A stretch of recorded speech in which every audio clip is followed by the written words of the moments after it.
I started fencing when I was 11 years old. I used to do the equivalent of Little League soccer in Northeast Ohio. It was called SEL-Rec. I didn't really love it, but my parents wanted me to stay in sports because I was a little chubby. So I quit, and my parents gave me a deal. They said, sure, you can leave, but you have to choose a sport. And I had heard about fencing, so I told them that. They then looked up the nearest fencing club, which happened to be the Alcazar Fencing Club in Shaker Heights.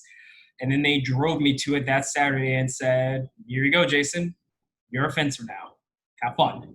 And it turned out I really liked it. When I first started, it was that you owned everything. I did only team sports beforehand. So whether you won or lost, like you contributed, but ultimately it was a team effort, which meant no matter how well you did, if your team was bad, you lost. And also, no matter how bad or how little you played, if your team was good, you won. Fencing's completely different. It's only you. So you own everything. When you win, that's just your win. No one else helped you. And when you lost, it's so crystal clear what you didn't do right. And even as awful as that was, that's so for me was so much more satisfying than being part of a team. Of course, the irony is that fencing does have a team event like a relay, and that is a lot of fun. But at the time in the beginning, the fact that it was all about me was the best part. I fell backwards into sort of more and more competition. My coach, William Reith, he pushed me pretty early on when I was coming to the club a lot to go do local competitions. So I just did that. Eventually, he pushed me to start dipping a toe into like bigger national competitions, Y14s, cadets, and I was not very good. I was mediocre and whatnot.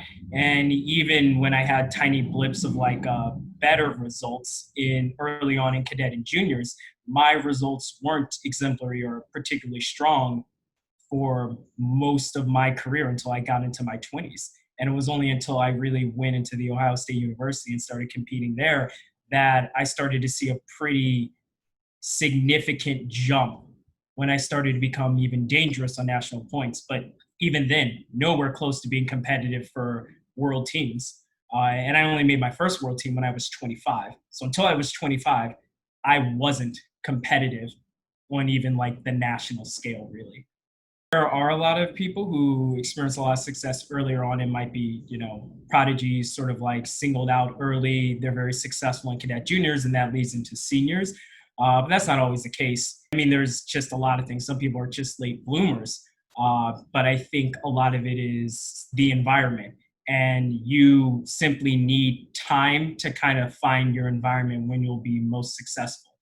And for me, a lot of other things were going on. And, I wasn't the largest or the most talented fencer. And being bigger and more talented when you're younger carries far more weight.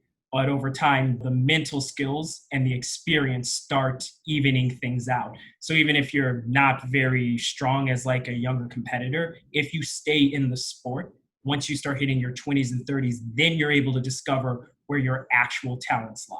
So those things that make younger fencers so strong have less of an impact. Then they don't go away, but they have less of an impact. It's not that being strong, fast, and talented ever not matters, but once you get towards the end of the line, there's ways to combat that. You don't have to be 6'6" to be successful in epee. It helps, but you don't have to be. Once I got out of college, that somehow I always seemed to do well when I really needed to. And that was the beginning of sort of like my introduction to mental skills, or like the mental part, tactics and mental resilience.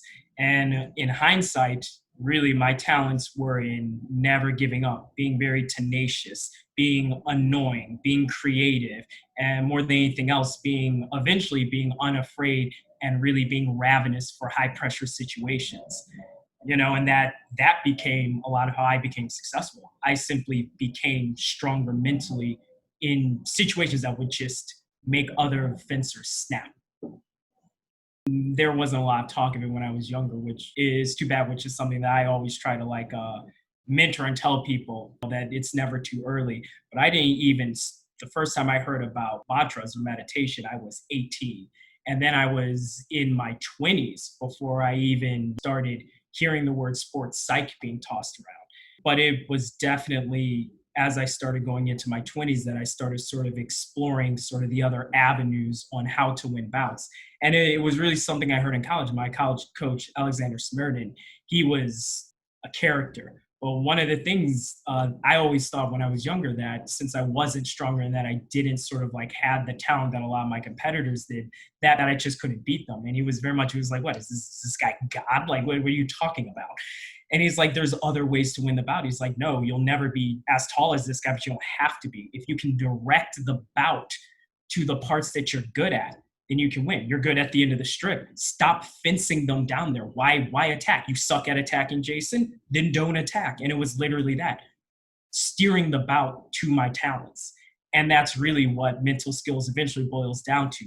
Making sure that the bout always stays in your wheelhouse, making sure that you're always calm, collected, and can make the best decisions in those scenarios. And then just being ready when inevitably it all goes pear-shaped. Sharper Mind Training is the company that me and Corwin Duncan sort of put together because in the end of the day, after like I qualified for the team and whatnot, and in hindsight, I realized that the beginning and a lot of my fencing career didn't quite have to be as difficult for myself. If I had known about a lot of things like mental training, had I known that there were other ways to sort of develop how to attack and how to approach a bout, then I could have gotten more, I think, from competing as a younger fencer. That's something that I hear a lot. Like when I was younger, I was a very passionate guy. Like I don't like to lose. So it's like there were a lot of tears. There was a lot of heartache and everything. And that was very, very difficult. And more than once, I was simply so deeply convinced that I could be successful later because I wasn't successful early on. But it really isn't like that. And there's just so much more you can even take from competition if you learn a lot of even the basics of mental training, how to understand what you really want to do it about, how to actually invest in the things that you can control in. And with those things, as I was older, I was able to really interact with the things about fencing that I really loved in the beginning. Competing, challenging myself, feeling those high pressure moments and feeling like, all right, I know what I'm going to do. And whether I win this or not, that's not really important. The training I did and being able to make that decision in the moment, that's what's important.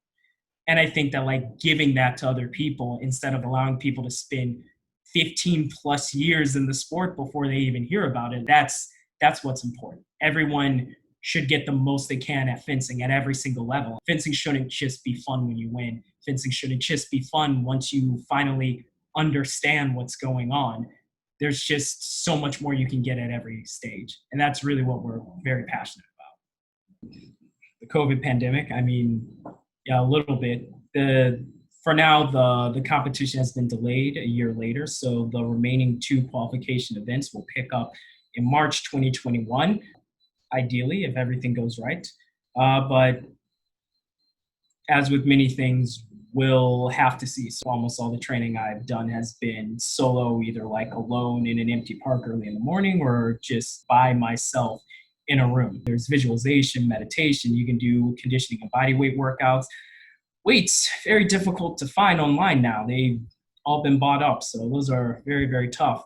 But until people are able to get back in a gym and fence, there's simply limits to what you can do. And in other countries, in situations where their response to the COVID crisis has differed, people either have been able to sort of like section themselves off so that everyone could train together because they had centralized training, or perhaps their response was better and like now they're further along in opening in their opening strategies. The pandemic has crippled a lot of people's abilities to train for the past few months, and it will affect everyone's ability to train for until there is a vaccine. And it can't be understated what this has done to people's abilities to train.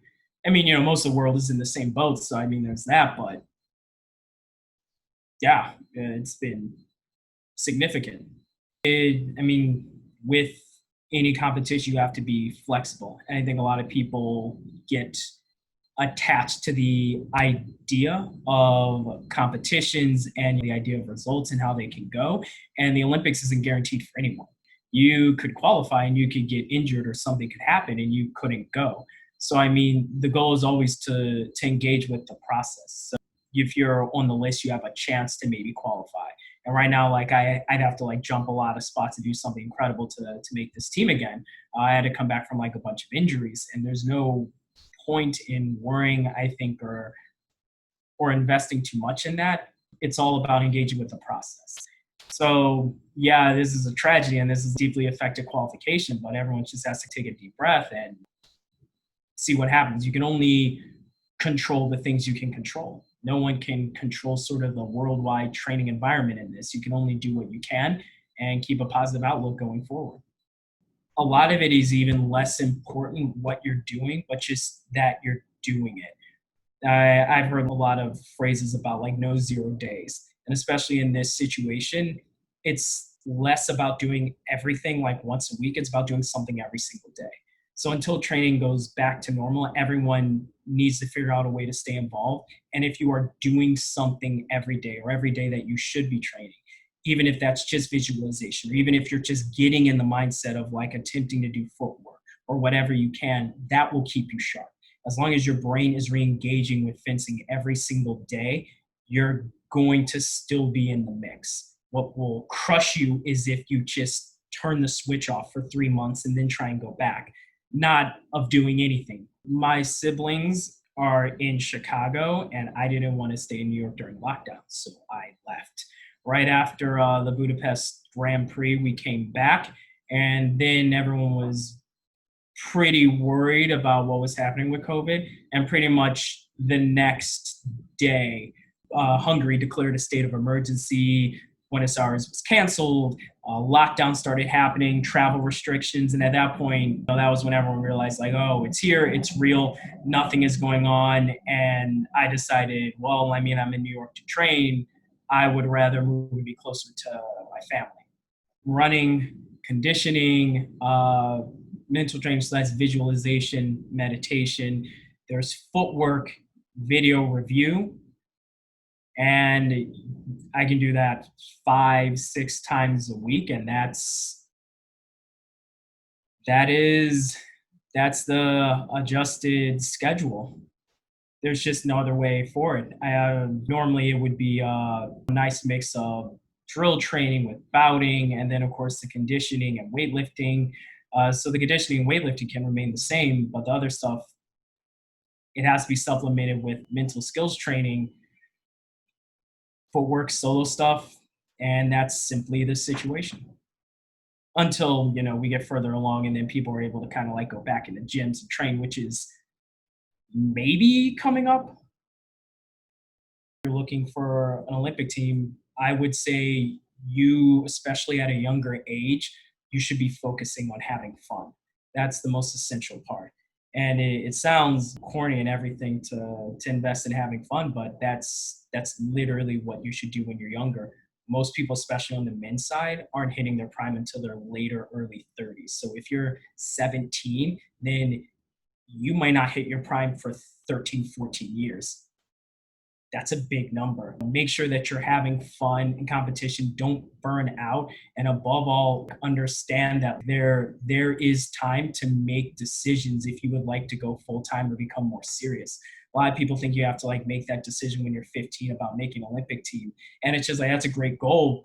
It's like you'll be able to make a serious decision about going full time into this when you're a little bit older, after college, as you're working. Everyone's path is different. And some people find their way to the Olympics very, very young, 18, 19, 20. Some people don't make their first team until they're later. I made my first world team at 25. I made the Olympic team at 28. Some people don't make their first Olympic team until they're in their 30s. Every path is very individual. So again, it's enjoy fencing, enjoy the competition, and then see where the path takes you.